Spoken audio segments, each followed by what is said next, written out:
السلام عليكم يا عشاق الأخضر.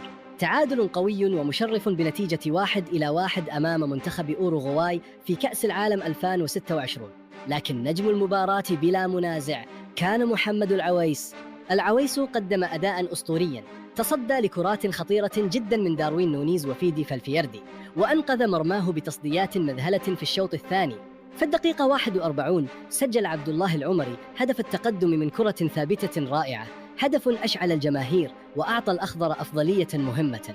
رغم الضغط الكبير من أوروغواي، حافظ العويس على النتيجة ببطولية حتى الدقيقة 80 حين سجل المنافس هدف التعادل.